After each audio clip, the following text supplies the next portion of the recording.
வணக்கம். SIP start பண்ணுறதுக்கு சரியான ஏஜ் என்ன? இந்த கொஷின் எல்லார் மைண்ட்லேயுமே இருக்குது.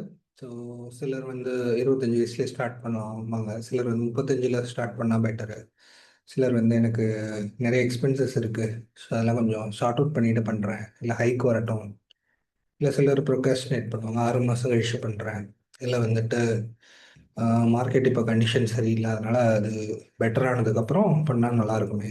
இப்படிலாம் வந்து பல ரீசன்ஸ் சொல்லி நிறைய பேர் வந்து எஸ்ஐபி வந்து ஸ்டார்ட் பண்ணாமலே இருப்பாங்க. ஸோ நான் நிறைய பேர்கிட்ட பேசியிருக்கேன், நிறைய பேர் வந்து இந்த மாதிரி தான் வந்து சொல்லுவாங்க.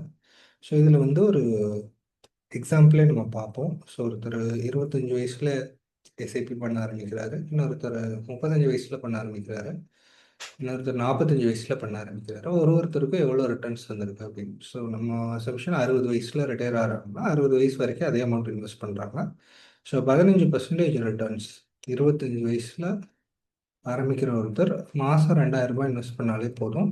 ஃபைனலாக பார்த்தீங்கன்னா அவருக்கு கிட்ட 2.3 கோடி வந்து சேவிங்ஸ் இருக்கும். ஸோ அவங்களோட ரிட்டர்ன்ஸ் பார்த்தீங்கன்னா அதே தான் 15%. இதுவே இன்னொருத்தர் வந்து 35 வயசில் ஆரம்பிக்கிறாருன்னு வச்சுக்கோங்க, அவர் அதே மாதிரி தான் இன்வெஸ்ட் பண்ணுறாரு, அதே 15% இயர்லி ரிட்டர்ன்ஸ் கிடைக்குதுன்னு வச்சுப்போம்.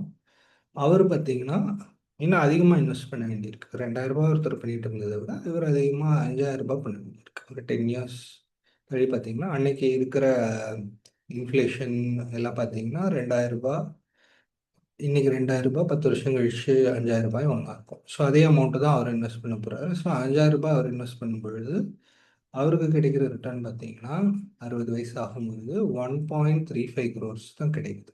ஃபஸ்ட்டு பர்சன் 25 ஆரம்பித்தவருக்கு 2.3, செகண்ட் பர்சன் 35 ஆரம்பித்தவருக்கு 1.35, மூணாவதாக ஒருத்தர் இருக்கார், அவர் வந்து 35 இல்லாமல் 45 ஆரம்பிக்கிறார், 15,000 இன்வெஸ்ட் பண்ணுறாரு. அவருக்கு பார்த்தீங்கன்னா ரிட்டையர் ஆகும்போது 93 lakhs தான் வந்து அதனோட டோட்டல் ஃபைனல் ஏஎம் ரிட்டர்ன்ஸ் அவருக்கு வருது.